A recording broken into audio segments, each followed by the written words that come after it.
Hello there. It is Thursday, January 29th at 1:07 p.m.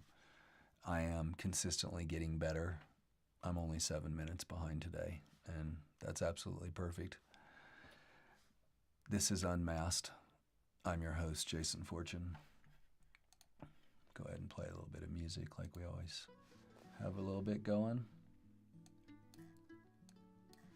Today is a very, very special day on Unmasked because we have a guest that I've been trying to get on for a little while, and because of my own issues with the universe and trying to push too hard, I had to kind of wait a couple weeks. But today we have Noah Cebuliak.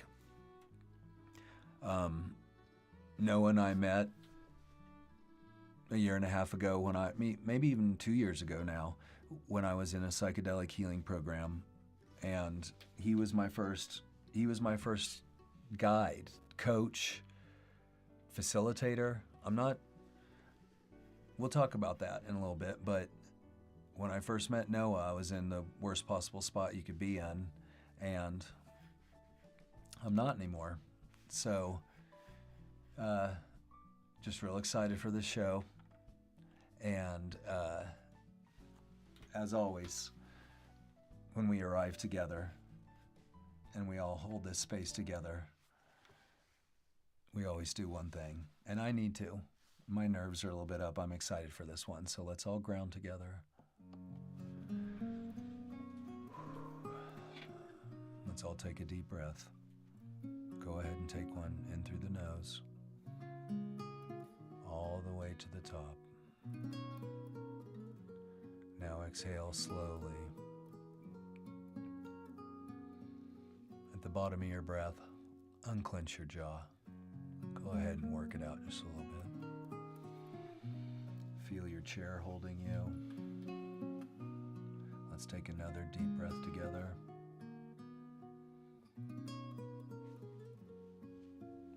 And now when you release, let's have a long exhale.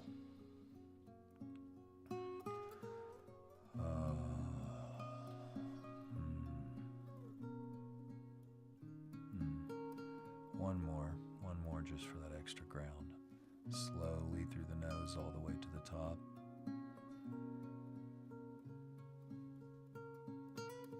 Hold just a little bit. And now a nice exhale. Drop those shoulders. Shake it all out. Let's all be here together. Yes. That is so much better. I came in a little teeny bit hot, and now I'm ready to get this going. Just to be clear, this isn't a reunion for nostalgia's sake. I bring Noah in because I find that the work he's doing with men to be some of the most cutting edge, insightful work that I've been around, and it helped me heal. It helped me begin healing and keep healing. Never going to quit healing. So anyway, without any further ado, let's bring Noah on in. Hey, Noah. Hello, Jason. How are you doing? Very well today. How are you? I'm good. Good. Let's start with you, just so people can get a little bit of a background and get a baseline from where we're coming from. You're an artist, Talk just a teeny bit about your music for us, just so people, and also tell them where they can see your music, so when they feel like it, they can go check you out too. Yeah, sure. So primarily, first and foremost, I am an artist. So thank you for highlighting that. I work in music. So I work with my wife on our project Anila, and the name of that URL is anila.ca, Anilah, if folks are interested. And some of the music has been used on shows like Vikings and in some psychedelic healing apps like Wave Paths and that kind of thing. So we work on Super what I cool. would call like transformational music. So I do that with her, and also have my own project called Road Opener, and people can check that out at roadopener.org. O-R-G. So, yeah, music has always been a huge piece of how I show up in the world and express myself. So, And yeah. then I also know you're a writer, and so that Mhm. funnels into a lot of everything you do. And then uh, your background, because when I learned about your background in the way of the education and everything you've kind of done to help make you, I found that pretty cool and worth mentioning. Mhm. Yeah, I am currently writing a harm reduction guide for at-home psilocybin use, therapeutic use, and I've also kept a blog for a number of years. It's gone through some different iterations, but currently I'm on Substack at noahcebuliak.substack.com. So, yeah, I like to try and find ways through words to speak to this moment and what folks are going through and what might be some ways that we navigate these times. Yes, these times. Mhm. Um, uh, what I was reading on your website, and it don't you have also background in like kind of the educated world, or just, don't you have something to do with psychedelic healing as well? Yeah, I completed a graduate certificate in psychedelic assisted therapy at Vancouver Island University, Very and cool. I was in the first cohort of that. They are since moving it to a new institution, but that's what I completed in 2022. Very cool. So, yeah, that is my academic side of my approach and brings in the psychedelic assisted therapy in a formal way. But the the reason I'm just rolling around this is I want people to understand the whole constellation and just not one thing of you, because there's a lot that mhm, helps make you you and how you bring that out when it comes to helping us heal. And that's the show today, or that's the space today, is I mean focused on healing and masculinity, like we talked about, masculinity without armor. So mhm, I just wanted them to understand where you come from and that you are an intelligent, sensitive man, kind of, mhm, is what I was. And then, do you mind talking about two things, if you don't mind? I know you told me you do work in a men's group, and talk about mhm. that, please, all of it, even the URL, everything, and then and a little bit of your private practice too, if you'll. Sure. Okay, thank you. Yeah. So I'm a part of a men's organization called Arca Brotherhood, and that's the little logo there. I know it's backwards. Pro- arcabrotherhood.com. And it is just a simple men's work collective. So we have squads over North America and some in different places apart from North America. And we gather together men who are in all different places in life to just hold space open so that what we're going through can be heard and seen and processed and supported. And we want to create as many conscious warriors Hmm. as we can through Yes. life. And so we're doing what we can to bring in all the different facets and aspects of what it makes what makes a man today healthy, functional, in his heart, alive, serving his community, coherent inside, healed, all these kinds of things. So we work a lot with the four archetypes from King, Warrior, Magician, Lover, from Robert Moore and Douglas Gillette's book of the same name. So we find that in many of us men, we have, you know, some of those archetypes activated, but not all in a healthy balance. So we really try to unite those as best we can in each of us and help our brothers do the same. So that is Arca Brotherhood. I co lead a squad here where I live near Vancouver, and there's a lot in this area because the founder of the organization is from Vancouver, so it kind of has emanated out from here. That's And if cool. folks are interested in that, they can check out arcabrotherhood.com. There are online squads as well, so it's not just limited to if you are in a specific area. So, yep, that's Arca Brotherhood. And in terms of my own practice, I work with people who are in transition of all kinds, whether that be transition in their life or their business, their career, but basically mirroring this outer transition that we have going on in the world at the moment. It seems like a lot of people are on the edge of some kind of threshold, some kind of big crossing over moment Hmm. where the life that they have lived before no longer functions, but the new life has not yet come into focus or into being. And so, in that very delicate moment, is where I come in. So, I work with people who are typically leaders, professionals, um, entrepreneurs, creatives, visionaries, people who are really interested in stepping into this moment now that we have in a new way, but who need to go through a kind of death rebirth process in order to meet that.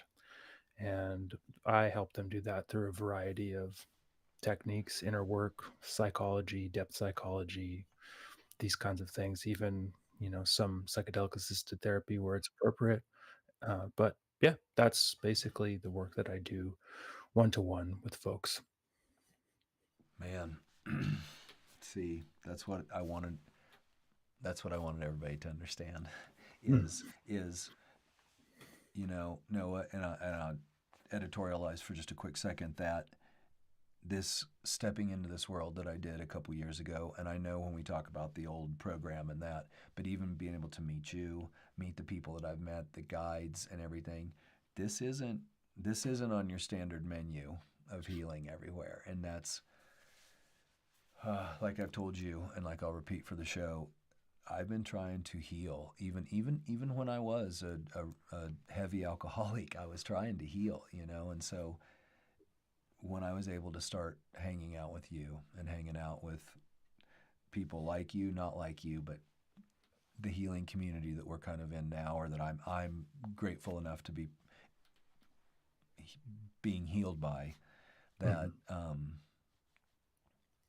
this is really cool stuff, and that's all I'm merely was saying is that what you do, what you bring to the table, and then you bring somebody else. Like when Karma comes on next, or Anissa was on Tuesday. Everybody mhm, brings their own teachings, what they're about, into how they work to heal with people. And what I got from different guides, I got from different guides from them, and then what I got from you, I just got from you, and that's what this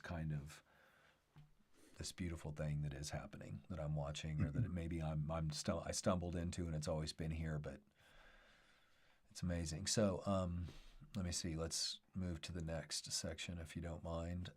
Yeah. Let's just go over us just real quick, because I have talked about you, and in running up to this in different shows, I've talked about that my very first time I met you, and I would more like you to speak to it just for a little bit if you would. I flip on the video to meet you for the first time, and I'm Mhm, living in the back of my truck. mhm, And it was a very intense, and I needed you. I was like, please don't leave. I need this. mhm. And what was that like when you first saw me there and all that? Then we'll Yeah. move on. Well, um, I had worked with quite a number of folks at that point, and folks who were in all kinds of conditions and situations and backgrounds on Zoom and in their life. So, to be honest, I wasn't. It didn't really register that you were where you were, or if it did, it was just like, okay, he's there. And we moved So, on. yeah, and so my approach was just the same as it always tends to be, which is let's show up for this person, whomever they are, and let's be here completely and hold them in whatever space they're in. Mm. So whatever needs to happen can happen. So whether you're in the back of your truck or you're in Malibu or wherever you are, it doesn't matter to me. What will you speak on holding space just a little bit? And I bring this up because I asked the same question of Anissa, and she gave me her definition. And do you mind talking about holding space for just a little bit? Because I feel some of the people that are watching are getting these new ideas for the first time. Mhm. Holding space.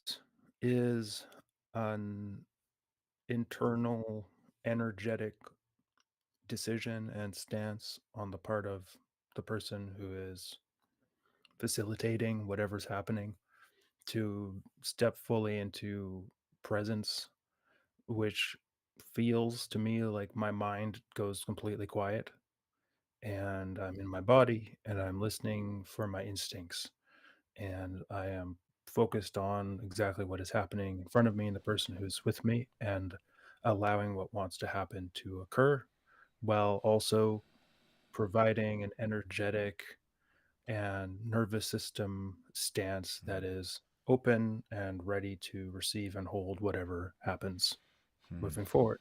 So it's a kind of internal experience on the part of the person holding space.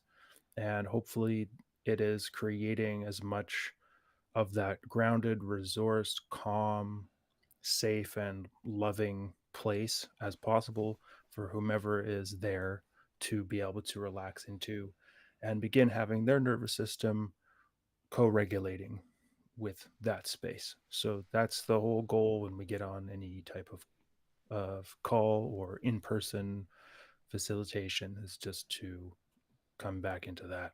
It's similar to how you did at the start of the call Hmm. today, right? You're like, cool, we're going to hold this space open and we're going to first ground in so that that's possible and can Hmm. happen. And So, I learned that from you guys. I learned that from you. I mean, this.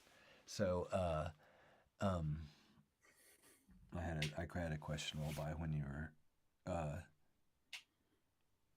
when you're in Arca Brotherhood and you're kind of doing the work over there with all the men. Is it that kind of feeling too? You'll go ahead and kind of hold space. The other brothers start to hold the space too, and that mhm. group magic.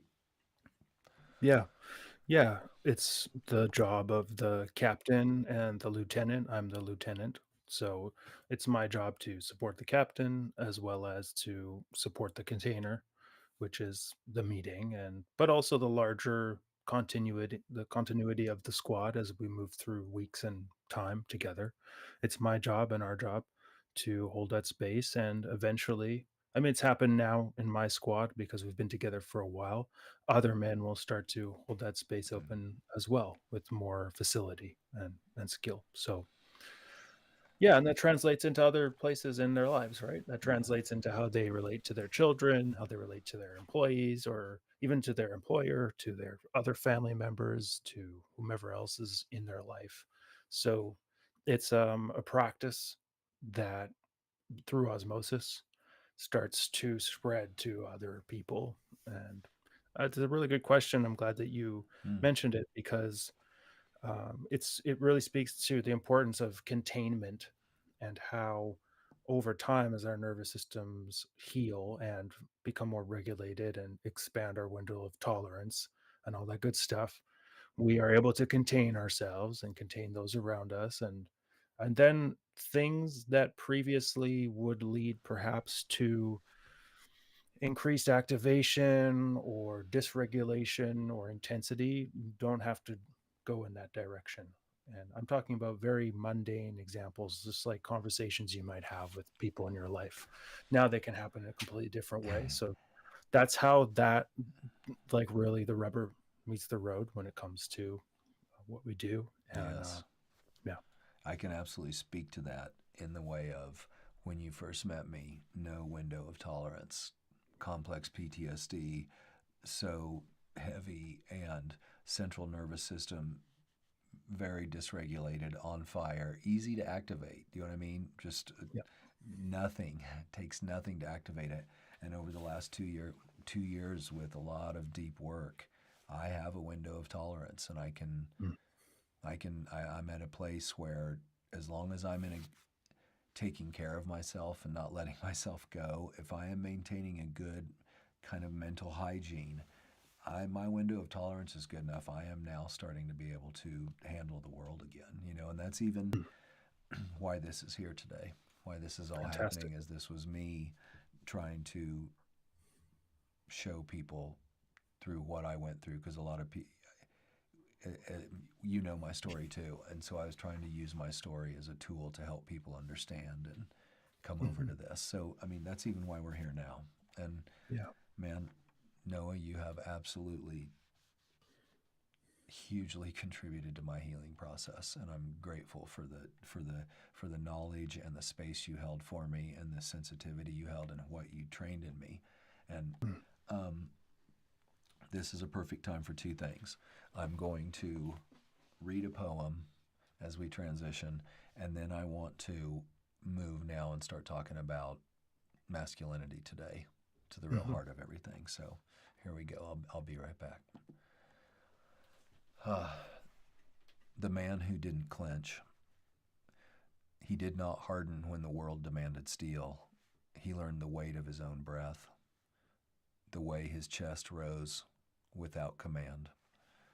He stopped mistaking tension for strength, stopped calling armor discipline. And when he finally stood unguarded, the ground did not swallow him. It held.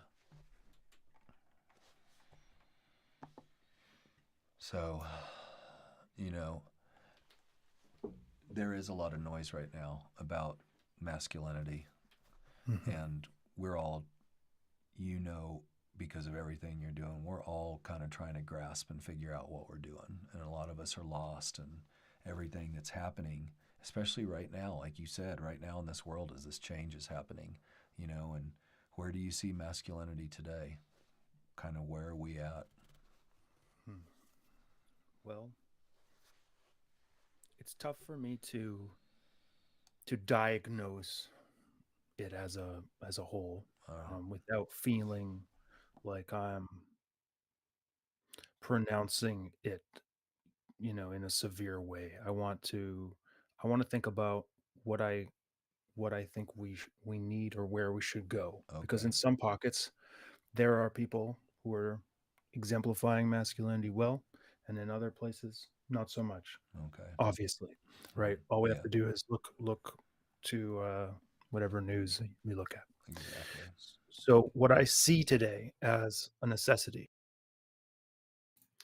is that men and masculinity as a more greater concept needs to orient itself towards becoming as grounded, relaxed, resourced, and connected to this immaculate and immutable center as possible. And what does that require, and why is that relevant to this conversation today and to you? It's relevant because this is exactly what you have done. Okay.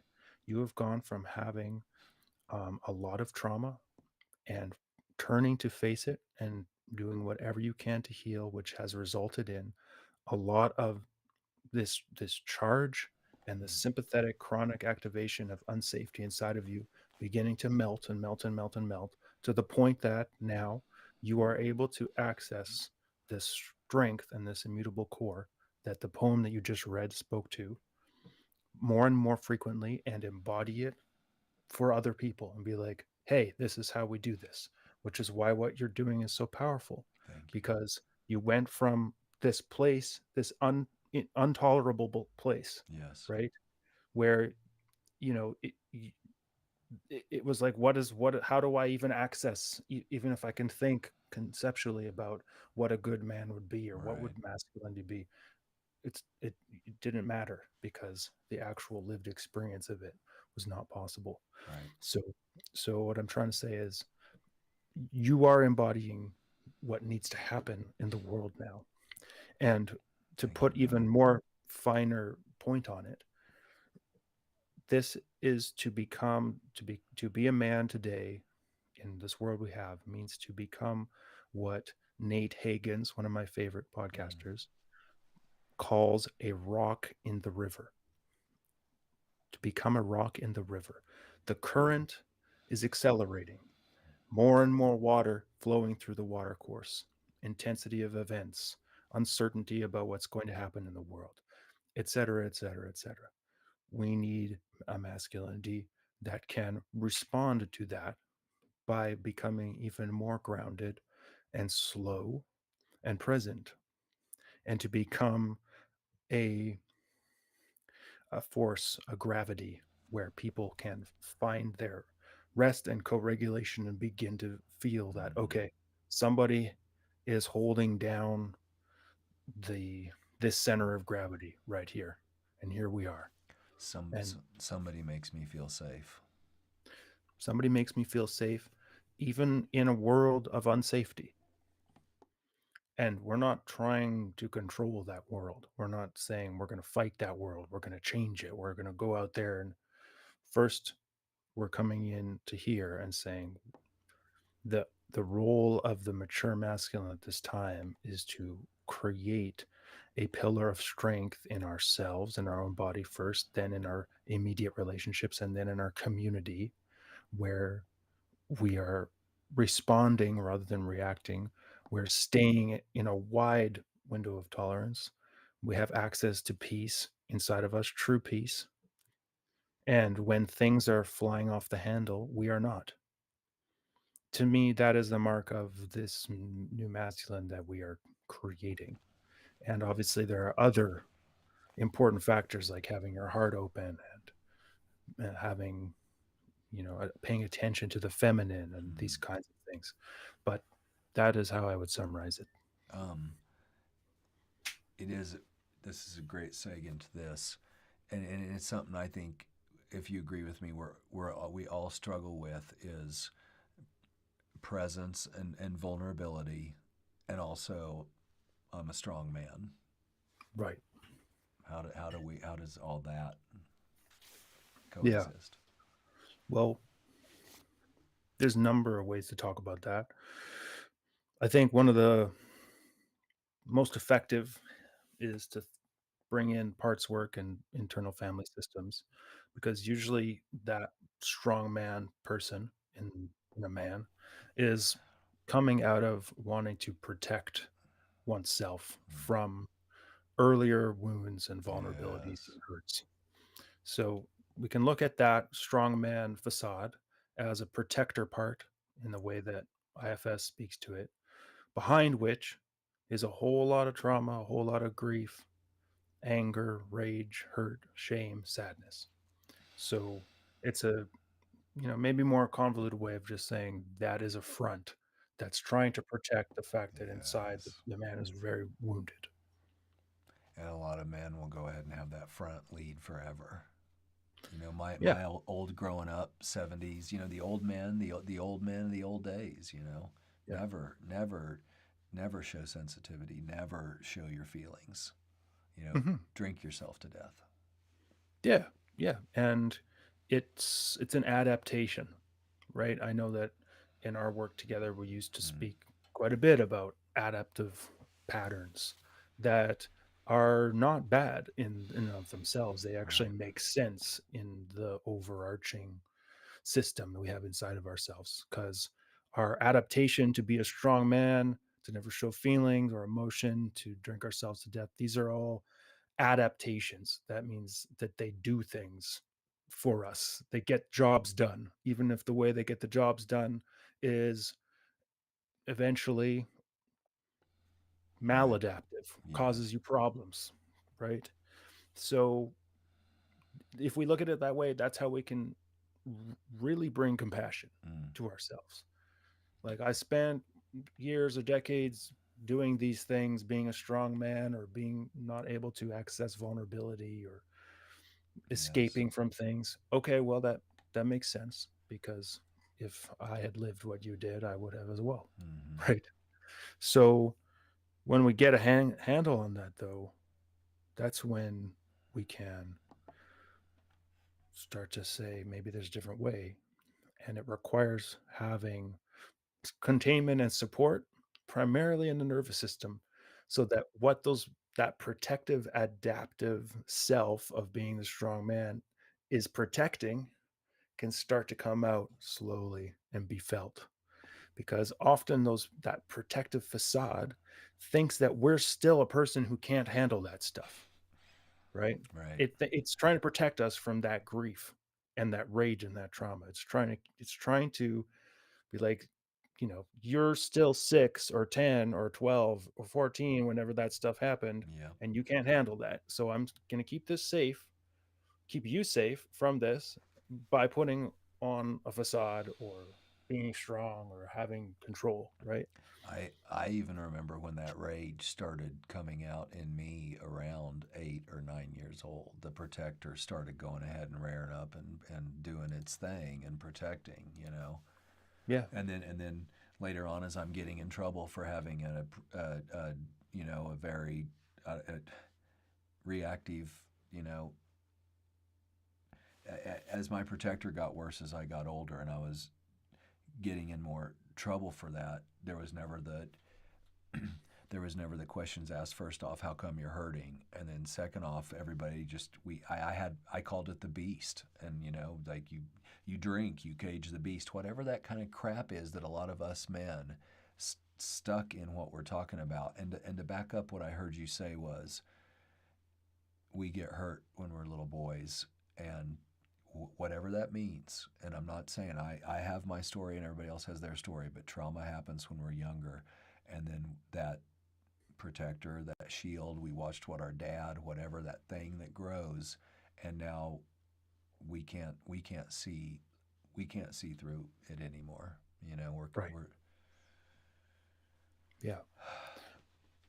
So I believe that for men who are coming up to see the limits of that adaptive strongman facade, it's actually a very delicate and vulnerable, important time where they really do need other men mm, who have already done some of that or never had the extent of the trauma and the facade to begin with, or who have all come together in a group to do it, who can help model that and be like, okay, in front of your anger or in front of your control or in front of your strength is this wounded young boy. And we're going to create the place where it's going to be safe for you to go back and get him mm, as you now and bring him forward, including all of the hurt that he has. And this is going to be a safe place where all of that can finally be felt again because it's safe to do that. Nothing bad will happen other than the feelings will be felt, but that won't spell your annihilation. That won't lead to anything truly horrific happening. It'll right. just be, here we are, we're feeling it together, right? And as we alchemize that grief, that's where that facade starts to be able to come down because it's no longer required. Mm, It's no longer necessary as a survival strategy man. because we're a new person now. So staying on this topic then and just drilling a little deeper, why do men need spaces with other men? I think that it's probably because only men know what it's like to be a man. And there's something about brotherhood that facilitates that better than other Mm, situations. The support of a group, more men who have been there, who can see you, who understand you, is better than just one. yes. Um, the community element of actually us doing this healing work, it, if one of us is in the midst of it, we're not special in a negative way. We're not like the marked out one for Right. being for because we're all in this together. We're all doing this to some extent together. And we all have a shared common goal of let us be healed, emotionally fluent, but Mm, also very present and rooted men who can respond to this moment. So we all know what we're going after together. And there's just a magic and an alchemy in the group that forms when we're together doing that with that clear goal and that shared vision. So I think there's not the only place that it can happen, but it's a very effective mm. and probably very old way of doing it too, coming together Communal as a healing, tribe. Yeah. tribal healing. And I absolutely agree with that. And that's even why Sage Collective is now starting to breathe and come alive is to I saw it in our groups when I would even be in co-ed groups, it would happen too, but I even understand that the women's groups are extremely powerful and the men's groups are extremely powerful. I mean, all these groups, when we come together and communally heal, that magic happens. That I guess, when in a men's group, when one guy cries and it doesn't make everybody uncomfortable and they hold that space for him like that I know personally what that feels like to walk out of those type of situations after being held by a group and seen, connected, and felt that life was better. Life felt better. Yeah. So, Yeah. It's like after the rain comes the sun. yeah, and that's what it would be like. It is like that going, you said that, and that's really doing the group healings that I've done, kind of walking in, carrying some heavy stuff, talking with other people, listen to their story, they listen to mine. After you walk out, there's kind of some rays of sunshine, and Yeah. very Yeah. powerful. Because being seen and being witnessed without any judgment, but just like, hey, this is my brother. And if I had gone through what he had gone through, I would be in the same place. And just this open space again, we're holding the space of compassion and just where whatever needs to happen can happen. That in its of itself is very healing. Just to be witnessed, just to be held in that, right? Yes. So when yeah. when when you first met me and we began our work, I had been around many male therapists in the traditional sense. Do you know what I mean? I've been around places where you come in and you kind of drop off what's going on and you sift through your stuff together and then you say, okay, next week at 2 o'clock. And do you know what I mean? And it's different when I met you and you held space for me, and it was a sensitive space. It was just, that was the first time. And I have plenty of friends. I've been around, but that was a changing period for me where I felt that I could start to let my sensitivity out a little bit. When I was with you, I could go ahead and start to role model who I'm becoming, and that Mm. was very important because it started with you first, and then with you, I had a little teeny bit more.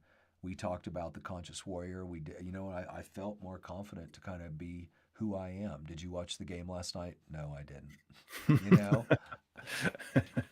Yeah. to be me, Totally. and so Mm-hmm. and Beautiful.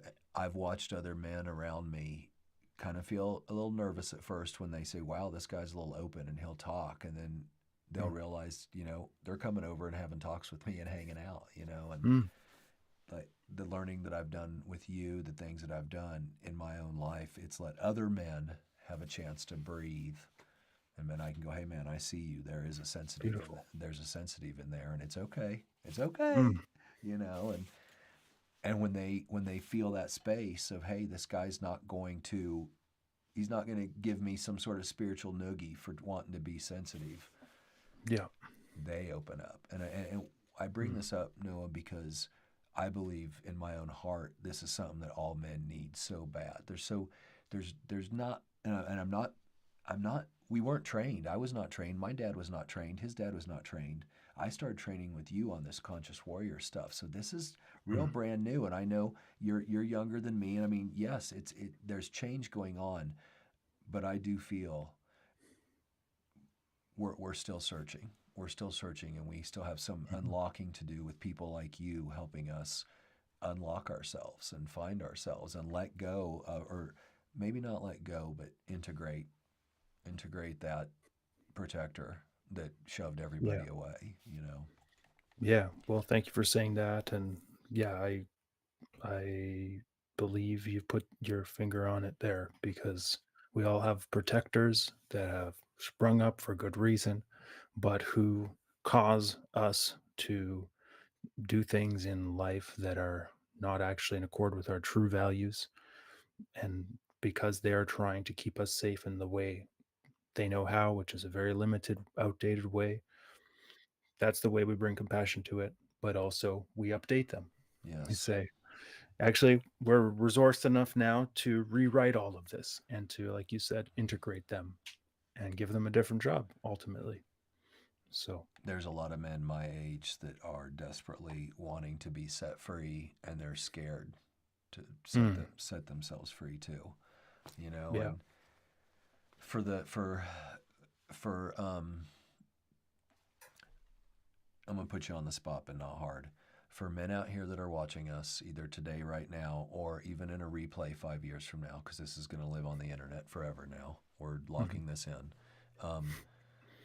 For men who feel lost, angry, disconnected, upset, pissed off, want to quit drinking, want to quit numbing, but don't have any, like, what do you want them to hear? I want them to hear that I completely understand why you would feel that way and that there's nothing wrong with you. And that probably one of the best things you could do is get yourself into a men's group and gain the support of your brothers and allow yourself to begin being seen slowly in those exact emotions you have in your pain, grief, anger, and suffering, and allow yourself to be honestly witnessed. And once you start doing that, that's when the door begins to open to your true self being able to come back online, and also opens a door to being compassionate with yourself for whatever you are going through right now, whatever addictions or habits of adaptation you have. You begin to see, oh, these are here for a reason. And these are actually not the actual problem. Myself is not the actual problem. It's being able to find this place where it's going to be okay and safe to heal, to feel. To feel is to heal, to break the taboo on fully feeling. That's what we're Yes, doing, yes, right?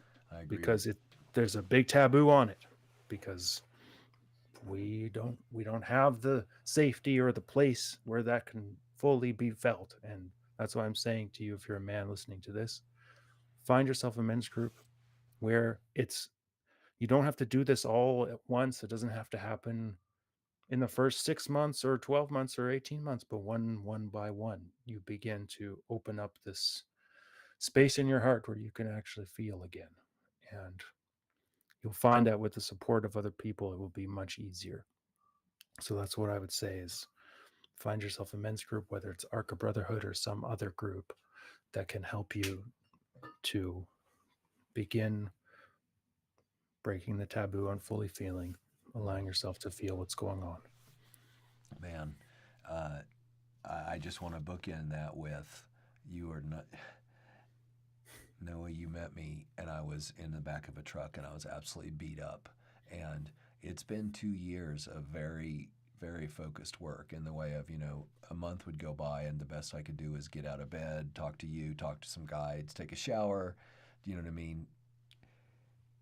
Moving through this, me learning to be a sensitive male, which I always have been, but learning to get back to the core of who I've been.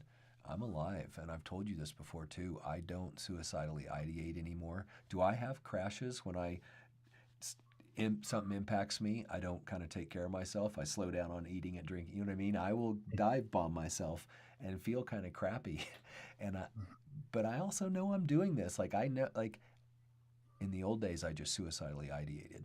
I was Right. upset. I was upset. I was angry at everything. The only time I felt better is if I poured a gallon of alcohol on my and whatever else on my central nervous system, and then I was kind of I laughed for just a teeny bit, and then boom, back to. But Yeah. what you described, and the only reason I'm bookending and pontificating on this is it's incredible. It's Mhm. incredible to feel your feelings. It's Yeah. incredible to be able to share them with somebody else, and also to feel your feelings and know that they're kind of not twisted up like you are. Like Mhm. I feel angry right now, and that's okay. Let me feel why I'm angry. Oh yes, this is happening. Let me put up a boundary and back away. Mhm. And Mhm. Mhm. learning this with you, learning this with everybody that I created Sage Collective so I could still heal.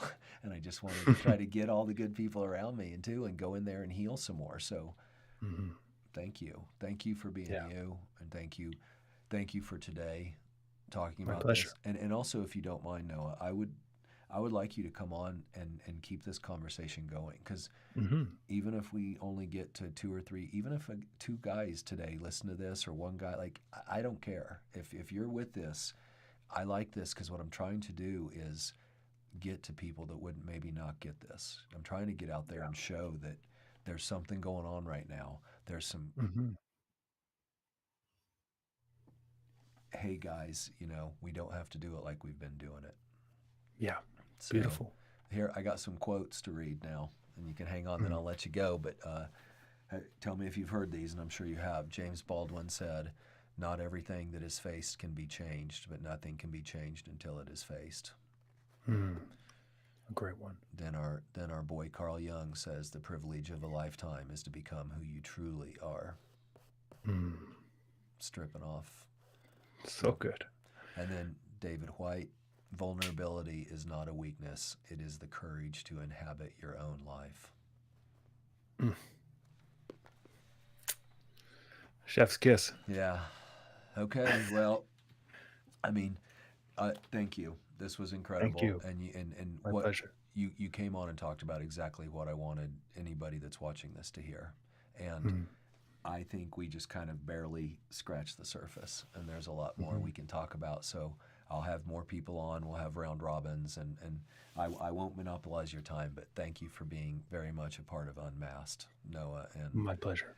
and I'm gonna close up, play some music, do a poem, and you can go ahead and hop if you want, and we'll talk later. Okay. And Sounds good. thank you. Thank you very much, Jason. I really appreciate it. And I look forward to coming back on Unmasked in the future when we'll, I'm sure, dive in even deeper to Yes. these topics. All right. Okay. All Thank you, right. Thank Jason. you. Have a good day, Much Noah. love. Yep. Bye Same bye. here. Bye bye. There we go. There was Noah Cebuliak. If you guys want to go check out his website, let me make sure I spell his name right. I want to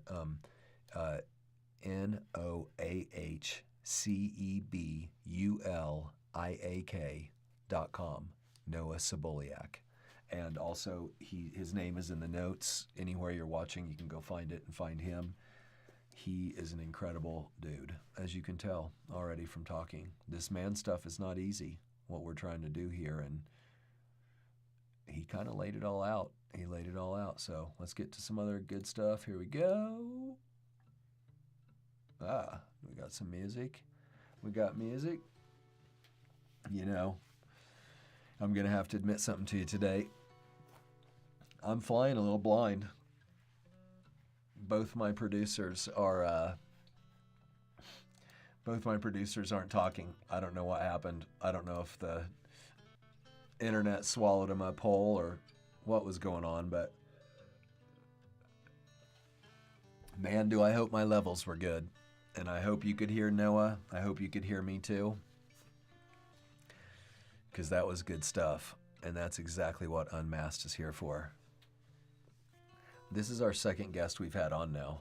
And if you'll go back and look, Anissa, Holding Space with Anissa Matthews. And you go back and read that, or go back and listen to that replay and listen to her take on healing.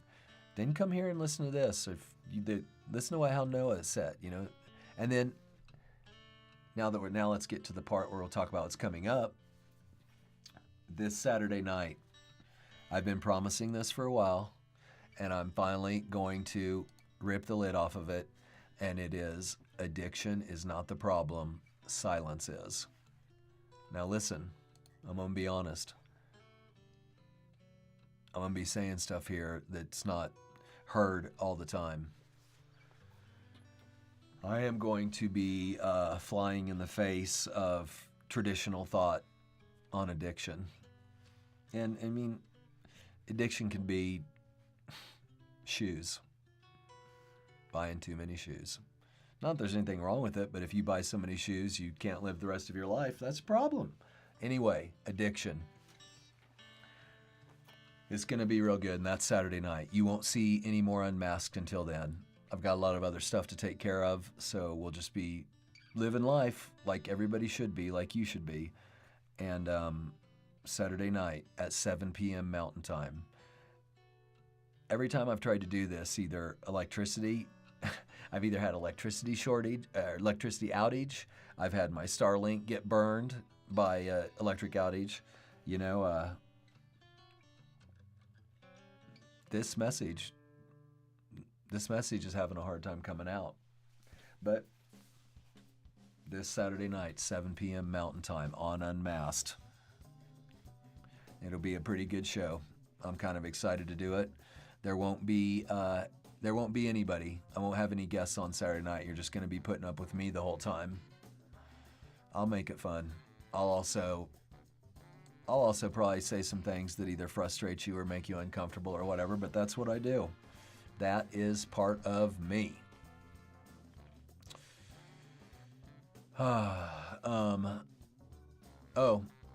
So the following Saturday, not this Saturday is me, but next Saturday night, Karma's gonna come on, Karma Lindsay, and she is another master facilitator with Sage Collective. She's a big shaper like Anissa is, and you are gonna get to meet her, and she's incredible. She's an incredible person. Every bit as incredible as Anissa has been, Noah's been, and now Karma. So I'm excited for what is happening in this show and where we're going, if you can't tell.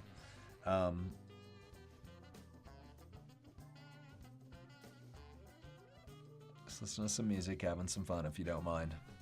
If you can't enjoy life and if you can't enjoy music, what the hell are you doing? Just working to pay the electric bill?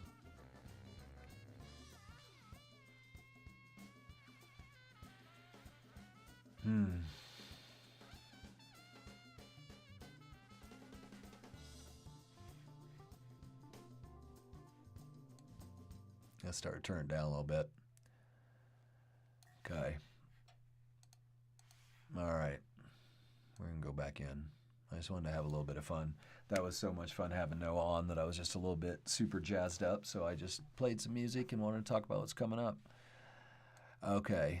You know what you do as we wrap this down? Kind of close the space back down now and head on back out into our day. Let me see. I am going to leave you with one more poem, if you don't mind. See if I can find some good music, if you don't mind, real quick.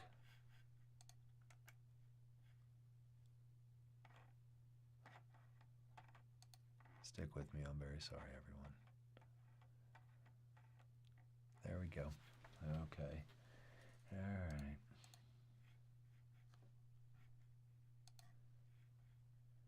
I just want to have a little bit of music. That's what's sitting here taking a little bit long. But you know what? I appreciate you being here with me. I appreciate you to go ahead and... Oops, wrong music. Here we go.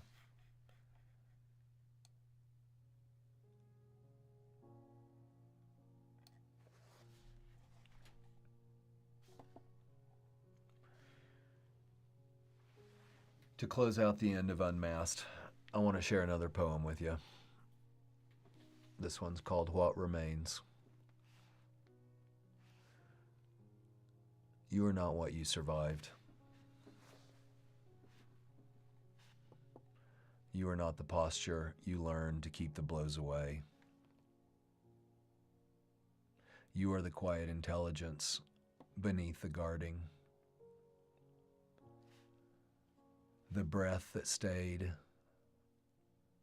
the part that waited. And when you lay the armor down, not for the world, but for yourself,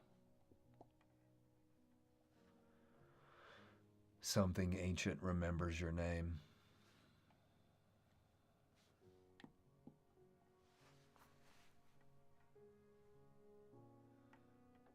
Thank you all for being here with me today. The biggest currency we have is our time, and I will always say this. Thank you for spending your time with me. I'm grateful for it, and I hope you took something from this today. That's why I'm doing this. I'm not doing this to hear myself, even though, yeah, is it fun? Sure. I'm doing this to try to get these messages out and to try to get people to understand there's something out there. And what they've been telling us and how they've been telling us to heal hasn't been right. That's why we're all hurting. That's why we pour the alcohol in. That's why we overshop, overeat, over whatever. Put your own word in there. Getting to know yourself. Not letting your ego be in control. Integrating that ego into yourself and allowing your soul to come out and help lead the way, to be sensitive, to cry openly, to quit being scared of being vulnerable. And we are all so fucking scared of being vulnerable.